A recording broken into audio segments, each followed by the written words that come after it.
let's discuss the nature of free will. These three represent the main three choices in philosophy today that I'm aware of, and it essentially comes down to the question of, is choice determined or free? Hard determinism says that determinism is true and freedom is false, so it does not believe in free will, and it says that all choices are essentially determined. On the opposite extreme, we have metaphysical libertarianism, which says that freedom is true, determinism is false, so all choices are free. And then in the middle, we have compatibilism, which says that it's not an either-or situation. These two things do not conflict with each other, and therefore both can be true. Now, I understand that intuitively, compatibilism is the least convincing, and you might immediately say, well, how could these things not be conflicting when they are essentially mutually exclusive? They are basically saying the opposite things. How can opposites not be conflicting?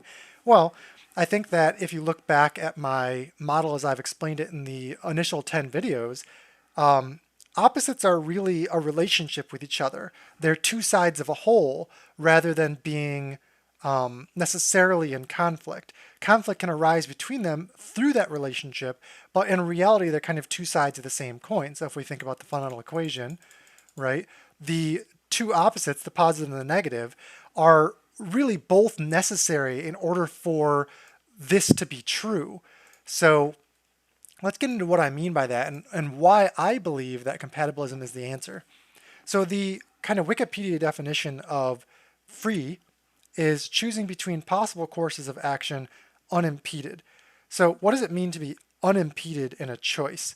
Well, we would think that that means that our will, our personal will, is the only thing that really matters in the decision, that our will is free to make the choice without being forced to make a choice by something else.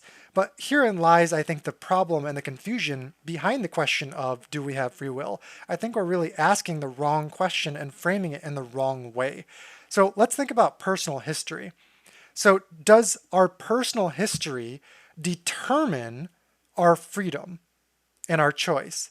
Well, let's say, for example, that if you're born in a Western culture versus an Eastern culture as part of your history.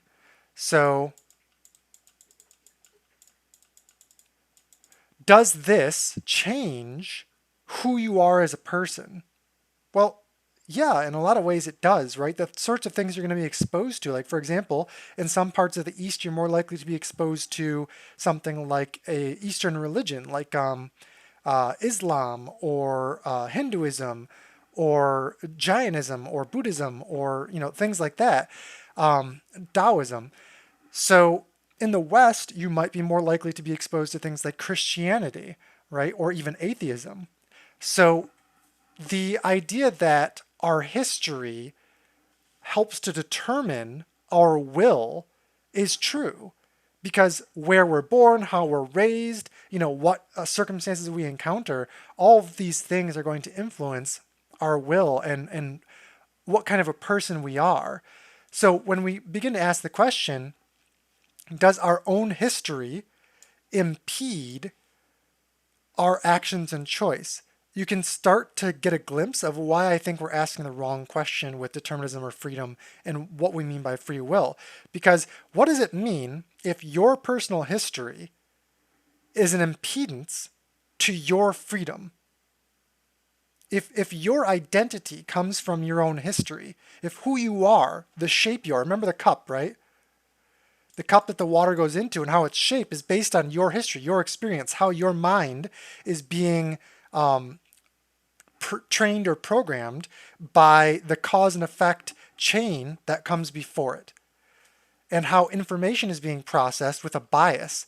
So if your own history is forming that bias in these layers, each frame or each event in your life, each experience is adding a layer to the lens through which you see reality, then that lens, right, that lens is going to determine how you act and how you interpret things.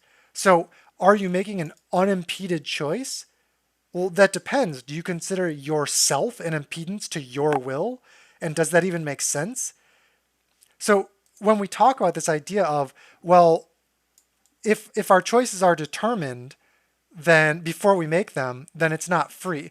Well, maybe, but what are they determined by? If one of the major contributing factors, if not the major contributing factor to the choices we make and what our will is our own personal history, then how can we be what is impeding ourself? If we are shaped by our history and the shape we take impedes our ability to act freely, then we are impeding ourself. But how can our freedom and our will impede our freedom and our will? Do you see what I mean by that? So I'm going to kind of quote Arthur Schopenhauer here, and I've kind of edited his quote a bit, but basically a person can do as they will, but not will what they will. So in other words, if you think about it, what do you want out of life? Why are you making the choice you're making? If you choose vanilla ice cream over chocolate ice cream, that has to do with your personal bias, right? So if your bias made you choose vanilla ice cream over chocolate ice cream, then essentially it was an impedance to making the other choice, right? Choosing between possible courses of action unimpeded. But there is an impedance, your own identity. But if you didn't have an identity, then who or what would be making the choice? And wouldn't the choice be random? So is a random choice a free choice? And if something is not determined, doesn't that essentially mean that it is random? Because if we think about this, if something cannot be predicted, right, because there's no determining factors, there's nothing saying that it has to be a certain way, then it is essentially random. So if you, for example, generate a random number, 1 through 10, it can be any of these numbers, which means that it's unimpeded, right? It can choose any of these numbers, but there's nothing saying it should choose one number or another. So that is essentially a random choice. So if we go all the way back to the beginning of our personal history, according to my model, that would be a state of nothingness, right? Or a state of zero. So if there's zero information to base this decision on, this first decision, this would be the most free that we're ever going to be, right? According to the idea that our own history impedes our freedom to make a choice without these determining factors, these determining variables. The most free we could ever be is if we had zero determining factors, zero personal history. So at the very beginning of the universe, when there's nothingness, there's nothing saying we should choose one thing or another. There's no information that says that we must choose one thing or another. But at that point, what universe is created, what variation of the fundamental equation gets spit out by that state of nothingness, and if you don't know what I mean by this, please go back and watch my other videos, that's going to be random, right? Because there's nothing here determining one course of action or another. And I'm going to come over here to explain, sort of, to give an example of what I mean by that and why that would be the case. So if, let's say we have 3 choices, right? So this is our fork in the road. Time, of course, is moving in this direction, away from our personal history or our past or our beginning, however you want to think about it. And we come to this fork in the road where we can take the left, the right, or the center path. So these are probabilities, okay? Anytime you have more than one choice, there's a probability distribution.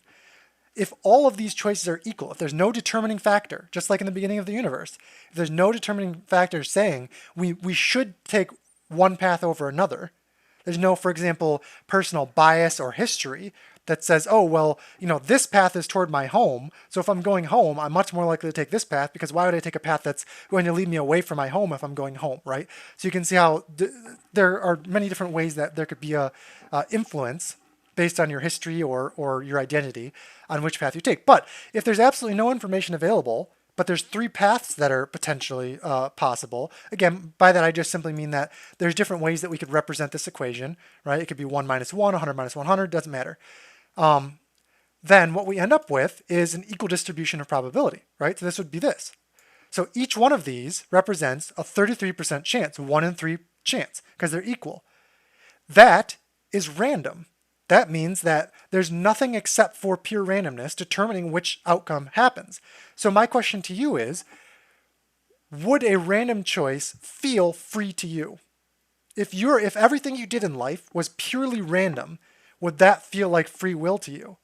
And I can almost guarantee that your answer, everyone listening, will answer no, intuitively no. a purely random choice is not a free choice because it's not my will choosing it. It's randomness choosing it, right?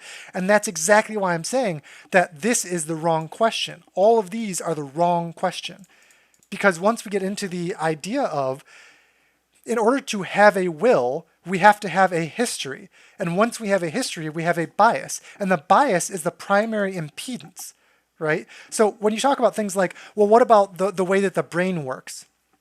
There have been studies and experiments done that show that, well, the brain can make a choice before we become aware of it. And that's a whole nother topic to get into because there's a lot of complex details about what I think about that, but we're not going to go into it right now.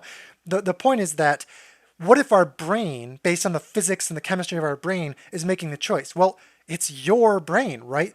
Your brain is a huge part of determining your personality. It's a part of your personal history. Your identity, in large part, comes from the shape and the plasticity of your brain as it goes through your personal history, right? And shapes. Like your brain is developing through your childhood and infancy, and it's having these experiences, your personal experiences, which become biases, and that shapes how you're making these decisions. All that information is stored in your brain. And part of your personal history, going back before your birth even, is your ancestry, right? And I'm not just talking about your DNA. I'm also talking about the evolution of DNA from inorganic or non-physical spiritual mental concepts all the way to that whatever you believe I believe it's called abiogenesis. I don't remember the exact term for it, but where we come from, where life comes from, right? When DNA and RNA and all of that first climbed out of the ocean or the swamp, whatever your personal theory is, doesn't really matter right now. So the point I'm making is that if you trace this all the way back, your personal history, to get to you now, right? You have to go all the way back to the beginning of the universe. Because if it wasn't for the circumstances at the beginning of the universe, the timeline that created you wouldn't exist, right? So all of those things add up on top of each other, layer after layer after layer, to create you. And so the question is, well, if these things determined who I am, if these individual events determine who I am, and I wasn't in control of that, does that then mean that I'm not making choices because my choices are made based on the past, essentially? But this is what I'm trying to explain. It's the wrong question because you and the past are one, okay? Just like the left side of the equation and the right side of the equation are one, okay? You and your past are the same thing. So when you say, well, who's making the choice, me or my past? It's the wrong question. Who are you without your past? So going back to this quote here, a person can do as they will, but not will what they will. What does that mean? A person can do as they will, meaning that whatever you will, let's say you're hungry and you want to go get something to eat. Can you do that? Yes, you can. You have legs. You can, well, I assume you have legs. You can get up. You can go to the fridge, right? Or you can order food. You can ask somebody for help, whatever the case may be. You can somehow act on that will, right? But why do you will what you will? Why is that your will?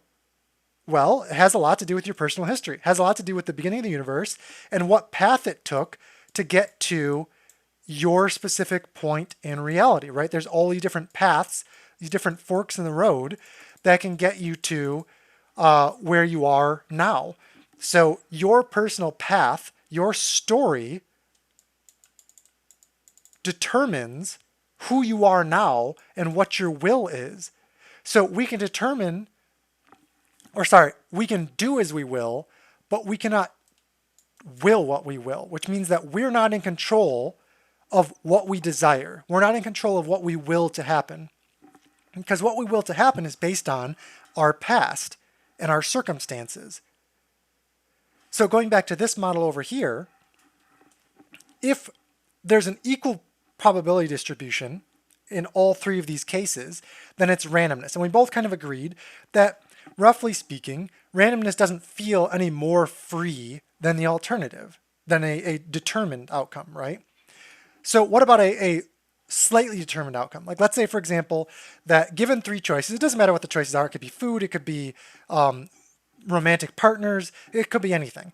So if you have three different choices and the probability is distributed differently, right? Like let's say a 75-25, so this is 75, this is 20, and this is 5. Technically speaking, this is the choice you're most likely to make. So if there is a choice that you're most likely to make, and it's based on probability which choice you will make, does that feel any more free than the randomness? Maybe a little bit, but not really, right? Ultimately, it's the same problem. So let's come down to, what if the probability is 100%? So this is pure determinism, right? There's really only one option. The illusion of multiple options is gone. Because truly, if we understand, everything, and it's a clockwork universe, whatever you want to call it, then there's only one option that has a 100% chance of being taken. So in this case, does this feel more free to you? Again, I think the answer will be no for all of us. So all three of the possibilities were no. None of them felt like free will. So how can that make sense? If we're trying to see if free will exists and what it means, how can it be that all of the options available essentially imply that they don't feel like free will? So what would free will look like? And if you really deeply ask yourself that, I think you'll come to the conclusion that what you're really trying to say is impossible. You're trying to say that you want to be able to make a choice that is based on your will, but has no basis in anything else. So how does your will come into existence? What is your will? And if we even think about the concept of God, right? How could God create a universe? How could God will a universe into existence? Right? If we think of like a Christian concept of how God created the universe, how could God say, okay, well, this is the universe I want, so I'm going to create this? Based on what? Based on what information? How could God even imagine which universes are possible prior to any information existing? Right? How could God choose one universe or another if God didn't have a personal history of experience that helped determine what God's preferences were? So what I'm saying is that the mind making these choices has a bias which is based on personal history, okay? So are any of these choices really free? No. They're based on probabilities, and these probabilities are based on our personal history. But that's not the same thing as saying that I don't believe that we are free. I'm not saying that we're trapped, because the real thing that's difficult for people to understand is that you are still you. So if I write a program, right? If I write a computer program, and I program this computer program to want A instead of B, right? So every time it's going to choose A over B if it's given the two choices. Now, if this computer program were self-aware, like you and I are, when it comes to this choice, right, if it had emotions and sensory input and all the things, just like us, if it came to this choice, it would experience the program of wanting A over B as its own will. So is it free to act on its will? The answer to that is yes. Even though it's a computer program that has been programmed by somebody else, just like our personal history programs us, our culture, our experience, all of these things, our DNA program us. When this program got to this choice, A versus B, it is still acting freely on its own will to choose A. Because if you ask the program, what do you want? What is your will? It would say, I want A.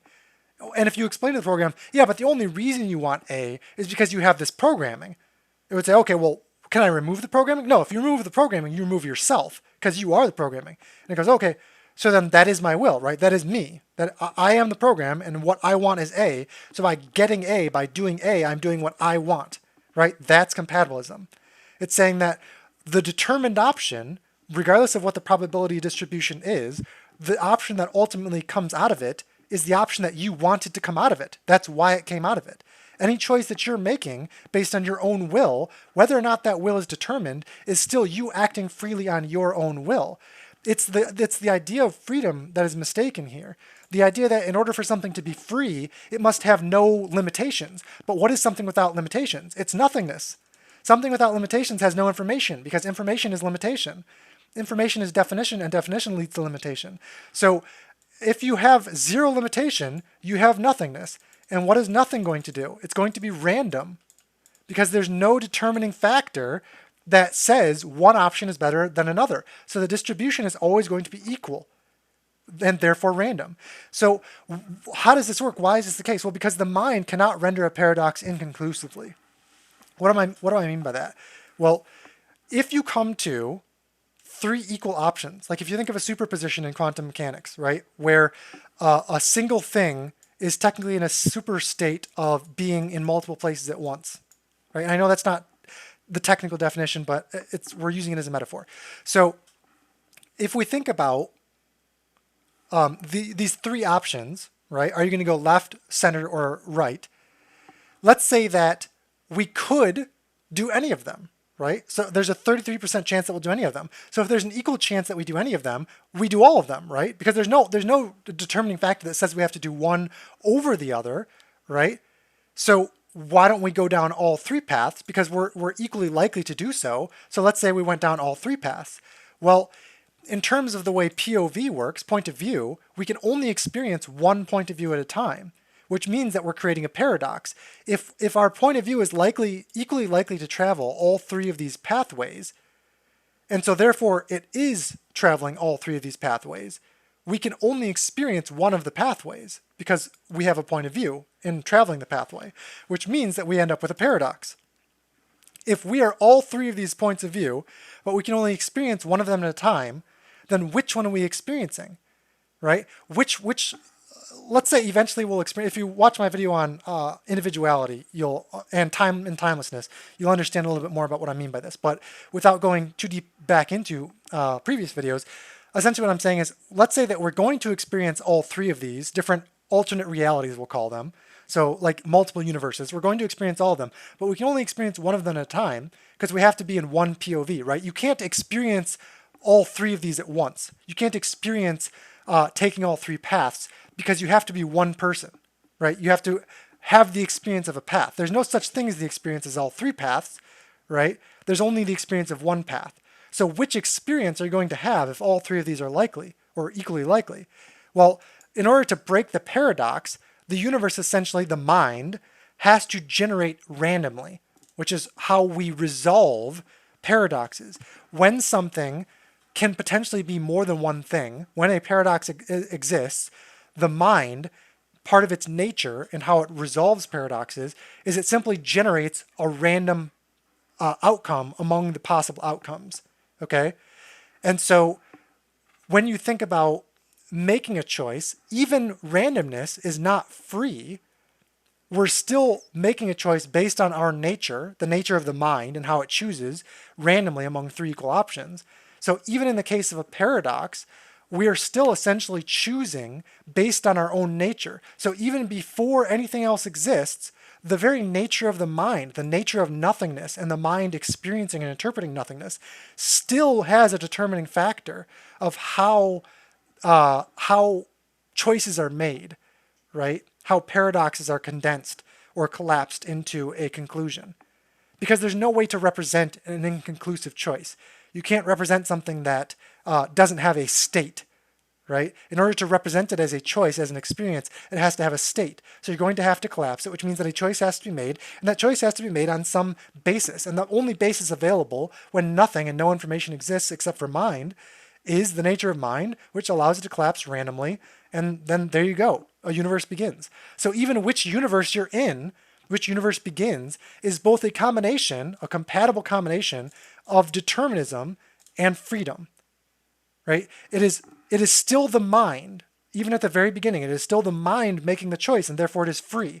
The mind is not being forced to make one choice or another. It is making the choice based on its own nature, based on its own bias, based on its own will, its own decision, right? And at the same time, its will and its decision and its bias are determined by its nature, by its history. So hopefully that gives you some sense of why I believe that free will is kind of the wrong question to ask. The words free and the words will are very misleading. The word unimpeded is misleading. Determined and free are misleading. All of it is misleading because ultimately what we're saying is what exists has a certain direction, right? It has a direction based on its nature. And its nature, just like the program, is going to make choices based on what it has available.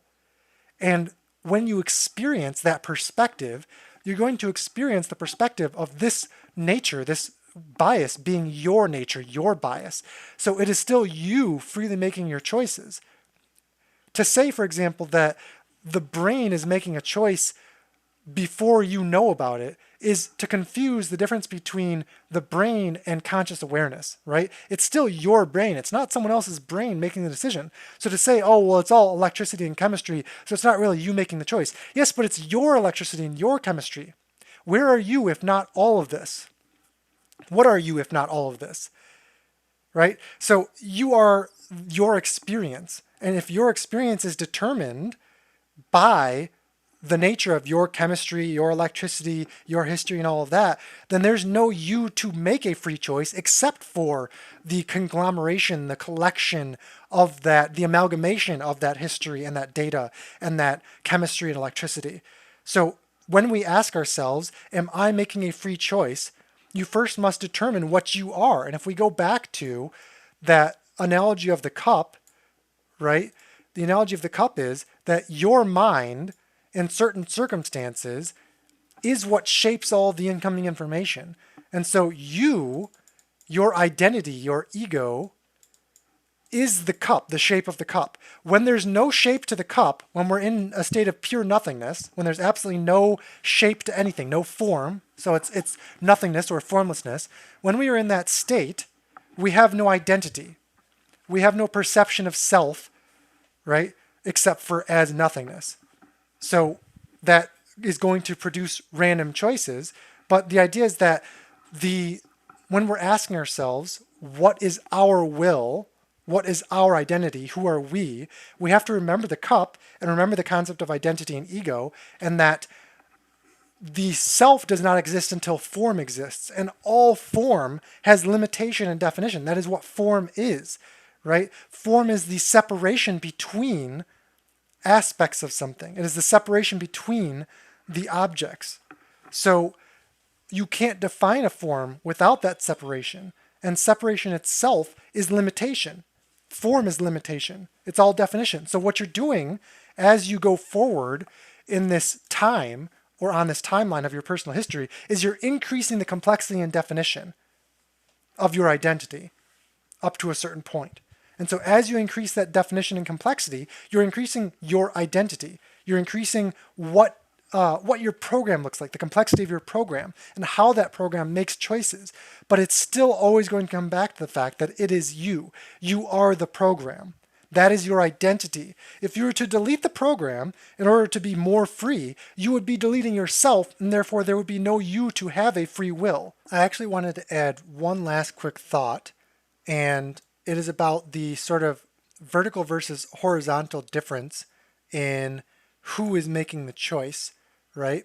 And who is determining these variables, so to speak, that are making these choices for me, so to speak. And we'll talk about the difference between vertical and horizontal. So we've talked about these three layers before, the three essential layers, above, between, or middle, and below, right? And the idea that, like, if you ascend, you're sort of waking up, sort of like how we wake up from a dream. And if we descend, you're sort of falling asleep or you're going deeper into yourself. Okay, so if we look at it like a circle, we're going deeper into ourself if we descend, or we're coming out of ourself into a bigger world if we ascend. All right.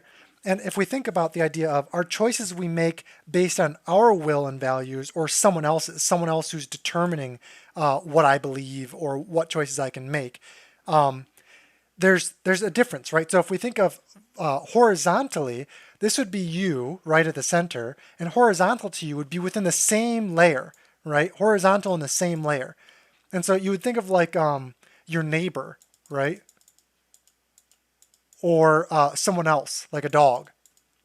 So horizontal to you are the characters around you. So if you think of yourself going into a dream, horizontal to you are all the other dream characters and objects and settings and things like that, like your house and so on and so forth, that are all within the dream. Okay, so that's all within this one bubble, this one world that exists inside of you on this layer of the dream. But vertically, there's your higher self and your lower self, right? So the vertical axis is always you. The horizontal axis is always separation. This might be a topic I get into another time because there's a lot of depth potentially here to explore, but I'm going to try to keep this short. So the idea of what I'm saying is that if you think within your own life horizontally and you say, well, who is making choices for me? Is it somebody else or something else in society or in the world? No, you're making your own choices, right? But what about vertically? What about how the universe and maybe God are making my choices for me? Well, if we ascend and go into the bigger world, if we wake up from the dream, who was making your choices for you in the dream? It was still you, right? If you think about it, if you think like, oh well, my thoughts sort of come to me, right? So if you think of this as being like your head or your brain, it can almost seem like your thoughts are coming from like behind you or maybe above you into your head. Like they're just sort of appearing, right? And you think, well, when I'm in a dream, the dream character, the dream me, isn't really truly making their own choices, right? It's the dreamer, the person above, the greater being, the higher being who's making the choices. The dream self is just sort of like this program that's running, right? It's just sort of this outcome that's being portrayed. And so even though it feels like you're making a choice inside of your dream, that's a false belief. That's not really what's happening. It's really determined by this higher self or this outer force, right?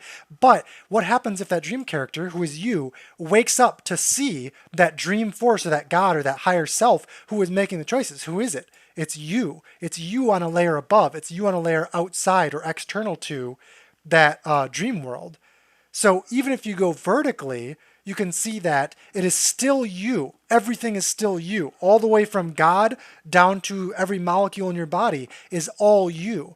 And technically speaking, because the left and the right, the horizontal, we're all part of the same world. So again, thinking of the characters in your dream, they're all you too, right? Because if all of it is taking place in your greater mind, then all of this was still part of your mind, which means the dog and your neighbor are also you. So when we come back to the idea that everything originates from one single mind and remains one single mind with the essentially illusion of separation, then again it comes back to the idea that who is making the choices? Who is the one that's determining the free will? Well, it's always going to be you. Right? So of course it's you making the free choices because it's your nature. It's always your nature. From the very beginning of the universe all the way to the end of the universe, it's your nature that's being expressed and represented in the way that everything takes place. Whether you think of it as a deterministic program or a free choice doesn't actually matter. That's not super relevant. What's relevant is who is the one that is determining or making the free choice.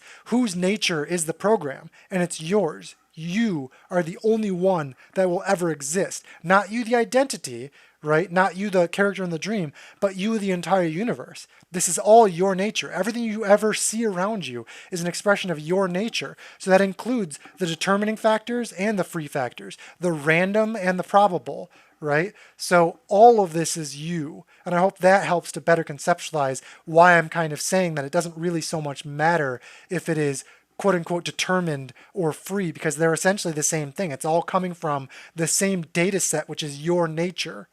And it's just representing itself in different ways, whether it seems like a different person or a higher or lower level of yourself.